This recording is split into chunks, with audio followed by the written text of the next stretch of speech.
कि भैया नेता जो खादी पहन ले उसे नियम कायदे से परे रखो, वो जेल जाए, रेल में रहे, जेल में रहे, कहीं रहे, जलवा उसका बरकरार रहना चाहिए, उसका हुक्का भरने वाले रहने चाहिए, और लोकतंत्र का तमगा पहना दो। अब बोले बाकी 150 करोड़ जनता, अरे बोले लतिया हुई ने मरे जी, ये क्या है, कैटल क्लास है, पड़े रहे जेल में सड़ते रहे, बोले मानी नहीं है, इनसे कैसे इस्तीफा ले लोगे, तो 6 महीने कबड्डी खेलेंगे उसमें तिहाड़ में। अगर संविधान बनाने वालों को ये समझ होती कि भारत में ऐसे ऐसे थिएटर आ जाएंगे तो वो ही बना गए होते कि इस्तीफा तुरंत लिखाओ इनसे। उल्टी गंगा चल रही है, गंगा सागर से गंगा गंगोत्री में भेजी जा रही है। होना तो ये चाहिए था कि जो नियम कायदे सामान्य व्यक्ति के लिए, राजनेताओं के लिए, उससे डबल कड़े नियम कायदे होने चाहिए। जय जय सिया राम दोस्तों, स्वागत है आपके चैनल आकाश डिबेट में। दोस्तों, आज की डिबेट होगी एंकर अमिताभ अग्निहोत्री और समाजवादी पार्टी के अशोक यादव।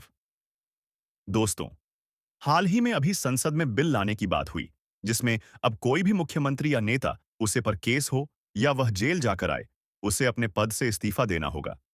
इस अच्छे फैसले पर भी पता नहीं समाजवादी पार्टी को मिर्ची क्यों लग रही है, लेकिन अमिताभ अग्निहोत्री जी ने हर समाजवादी पार्टी को धोया, काम और रगड़ा। ज्यादा डिबेट मजेदार होगी। उम्मीद है आपको भी यह डिबेट पसंद आएगी। चलो भाई, देखो अब मैं क्या करता हूं। लेकिन जो पार्टियां ये कह रही हैं कि ये कानून नहीं आना चाहिए, तुम्हें हमारी कसम ये कानून लाओगे तो हम गुस्सा हो जाएंगे, मुंह दूसरी तरफ कर लेंगे, उन पार्टियों से अशोक भाई आप भी सुन लीजिए, मेरा निवेदन है अपने अपने राष्ट्रीय अध्यक्षों से कहिए वो सार्वजनिक तौर पर ये मांग करें कि किसी भी सरकारी अधिकारी को बलात्कार, साक्षात्कार, किसी कदाचार, दुराचार में कहीं जेल हो, देशद्रोह में जेल हो, उसकी नौकरी नहीं जाएगी जब तक मुंसिफ से लेकर सुप्रीम कोर्ट और राष्ट्रपति तक की फैसला नहीं हो जाएगा, और तब तक वो रिटायर हो जाएगा। भजो हरि गोविंदम। ये मांग करो, राहुल जी मांग करें, अखिलेश जी मांग करें, धर्मेंद्र यादव से काम नहीं चलेगा। नियम अलग क्यों हो? अशोक यादव के लिए दूसरा नियम और ननकू के लिए दूसरा नियम, ये रत्नाकर के लिए दूसरा नियम और गुड्डू के लिए दूसरा नियम, ये नहीं चलेगा।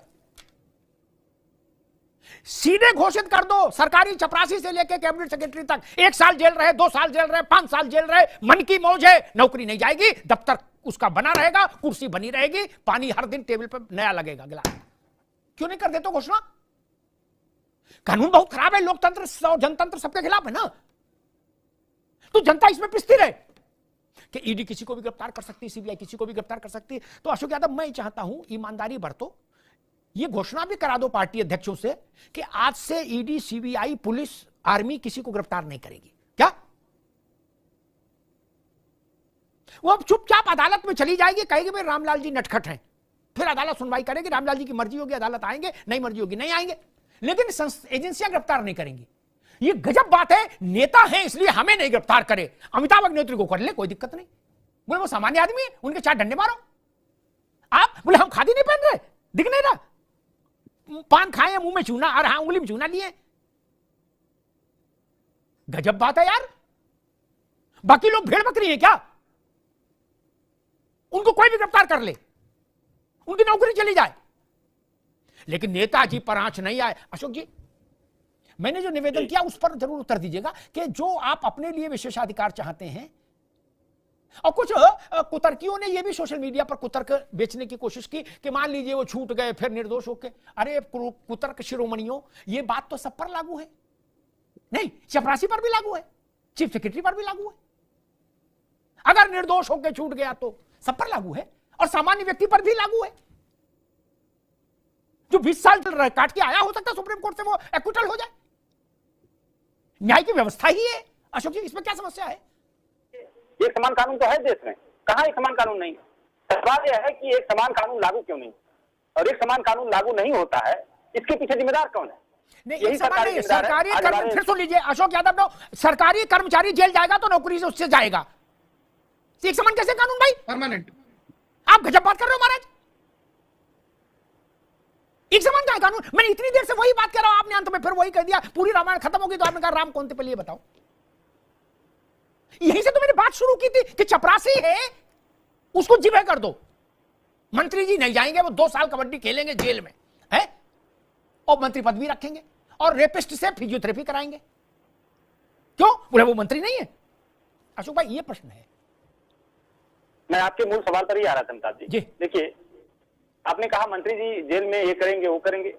हाँ, अगर वही यही प्रावधान अभी आपको याद होगा, एमपी एमएलए कोर्ट का इस देश में गठन हुआ है ना, एमपी एमएलए कोर्ट का गठन किस लिए हुआ था? जो आपने कहा इसी के लिए हुआ था कि फास्ट ट्रैक अदालतें रहेंगी, जो आम जनता को जिस तरह से बड़ा लंबी प्रक्रिया से गुजरना पड़ता है, ये हमारे माननीय जी लोग हैं, इनको जल्दी जल्दी सजा हो जाए अगर कोई गलती करते हैं। तो इसी चीज को ध्यान में रख के एमपी एमएलए कोर्ट का गठन हुआ था, और इसी के तहत जो 2 साल से ऊपर का जो कन्विक्टेड होता है, या सांसद विधायक जो भी हो, उसकी सदस्यता ऑटोमेटिक खत्म हो जाती है। लेकिन सरकार को सब्र नहीं है, सरकार को ये चाहिए। नहीं, आप अशोक जी, आप ये क्यों चाहते हो कि कम से कम जेल में 2 साल तो बनेंगे? आप ऐसा क्यों चाहते हैं? आप क्यों चाहते हैं कि जो जेल में रहे हीनियस क्राइम के अगेंस्ट में वो मंत्री बना रहे? आप ऐसा क्यों चाहते हैं? इसके पीछे ये लालसा क्यों है? इस देश में सैकड़ों उदाहरण है जिन्होंने मंत्री पद छोड़ा, मुख्यमंत्री पद छोड़ा, सजा अनाउंस हुई, गिरफ्तारी से पहले छोड़ना पड़ा पद। कुछ ने राजी से छोड़ा और लालू यादव और हेमंत सोरेन जैसों ने मजबूरी में छोड़ा, लेकिन छोड़ा तो। आप अरविंद केजरीवाल के पाले में क्यों खड़ा होना चाहते भाई? जी मेरी बात हो जाए फिर आप जी करिए। देखिए, एक सीआईडी मूवी आई थी, शमशाद बेगम उसमें सिंगर हैं, उनमें गाने का बोला कहीं पे निगाहें कहीं पे निशाना। तो सरकार जो दिखा रही है वो इसका मंशा नहीं है। सरकार करेगी, कोई अगर मुख्यमंत्री है, प्रधानमंत्री है, उसको अगर जेल हो जाती है तो फिर वो तुरंत उसको 30 दिन के बाद इस्तीफा देना होगा। सरकार ये दिखाना चाहती है, लेकिन इसकी मंशा क्या? मैं उसी मंशा पे आ रहा था, बात टूट रहे हैं। सरकार की मंशा ये नहीं है, सरकार की ये मंशा है कि कोई भी व्यक्ति अगर विपक्ष का कहीं मुख्यमंत्री है, उसको हमें हटाना है, राजनीति से हटाना है, तो आर्टिकल 356 का उपयोग करेंगे, बड़ा हो हल्ला होगा। हम क्या करेंगे कि अपनी इन्वेस्टिगेटिंग एजेंसी तमाम इनके पास है, ईडी सीबीआई और तमाम एजेंसियां, जिनके पास पावर है कि आर्थिक अपराध कहीं किसी मुख्यमंत्री के खिलाफ लगा करके 2 महीना 3 महीना 4 महीने का जेल का ऐसा प्रावधान बनाएंगे कि उसको जेल होना ही होना। उसमें जल्दी कोर्ट में नहीं सुनवाई कर पाती, ईडी के पास कुछ ऐसे पावर है। अब उसके बाद जैसे उसको 30 दिन के ऊपर जेल होगा, मुख्यमंत्री पद से हट जाएगा। तो जो अविश्वास प्रस्ताव, जो नो कॉन्फिडेंस मोशन है, ये भी लाने की जरूरत नहीं है मोदी सरकार को। जिस भी विपक्ष की सरकार को चाहेगी ऐसे चुटकी बजाएगी, अमित शाह जी ईडी को भेजेंगे, भाई ईडी वाले जाओ जरा बड़ा सरकार की हेमंत सोरेन की सरकार को गिराना है, जाओ वहां कोई आर्थिक अपराध का मुकदमा दर्ज करो, वहां पे उनको 1 महीने की जेल में डालो और 31वें दिन उनको मुख्यमंत्री पद से हटा दो। कितना आसान हो जाएगा किसी मुख्यमंत्री को हटाना? ठीक है अशोक भाई, कितना आसान हो जाएगा किसी प्रतिनिधि को हटाना? ठीक है अशोक भाई, बिल्कुल। चलो, मैं सारा गणित ये समझा जो अशोक जी कह रहे हैं कि भैया नेता जो खादी पहन ले उसे नियम कायदे से परे रखो, वो जेल जाए, रेल में रहे, जेल में रहे, कहीं रहे, जलवा उसका बरकरार रहना चाहिए, उसका हुक्का भरने वाले रहने चाहिए, और लोकतंत्र का तमगा पहना दो। अब बोले बाकी 150 करोड़ जनता, अरे बोले लतिया हुई ने मरे जिए, ये क्या है, कैटल क्लास है, पड़े रहे जेल में सड़ते रहे, बोले मानी नहीं है, इनसे कैसे इस्तीफा ले लोगे? तो 6 महीने कबड्डी खेलेंगे उसमें तिहाड़ में। अगर संविधान बनाने वालों को यह समझ होती कि भारत में ऐसे ऐसे थेतर आ जाएंगे तो वो ही बना गए होते कि इस्तीफा तुरंत लिखाओ इनसे। उल्टी गंगा चल रही है, गंगा सागर से गंगा गंगोत्री में भेजी जा रही है। होना तो यह चाहिए था कि जो नियम कायदे सामान्य व्यक्ति के लिए, राजनेताओं के लिए, उससे डबल कड़े नियम कायदे होने चाहिए।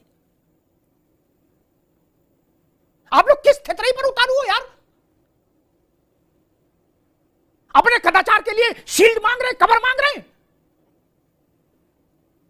और ननकू थाने में बंद हो जाए कोई सुनने वाला नहीं हो, उसकी चिंता नहीं।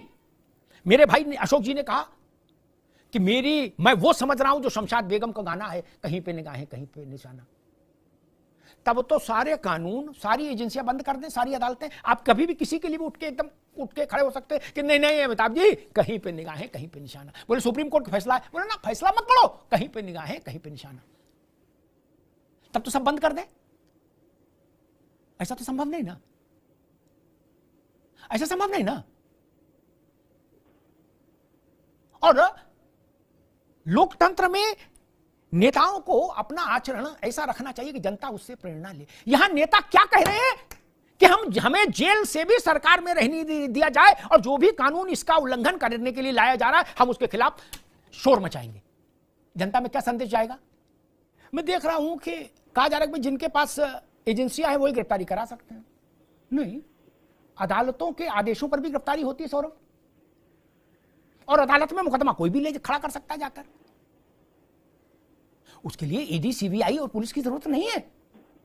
अदालतों के आदेश पर भी गिरफ्तारियां हुई हैं और होती हैं। भाजपा शासित राज्यों में यह काम कांग्रेस करे, सपा करे, क्यों नहीं कर सकती? अगर आपके पास तथ्य हैं, सबूत हैं, तो क्यों नहीं कर सकते आप ये काम? फिर नाराजगी क्यों है? एक। और दूसरा, मैं इस भेदभाव वाली व्यवस्था के विरुद्ध हूं कि ननकू के लिए दूसरे कानून और एमएलए, एमपी, सांसद, विधायक, मंत्री, मुख्यमंत्री, प्रधानमंत्री के लिए दूसरे। राष्ट्रपति को प्रोटोकॉल दिया है, राज्यपाल को दिया, इतना कम है क्या? अब सबको प्रोटोकॉल चाहिए, सबको कानून से कवच चाहिए बचने का, और गरीब आदमी के पिछवाड़े पर लठ बसता रहे। अच्छा तमाशा है, फिर तो पूरा देश खादी पहन लेगा। वीडियो में अंत तक बने रहने के लिए बहुत बहुत धन्यवाद। उम्मीद है आप लोगों को यह वीडियो पसंद आई होगी।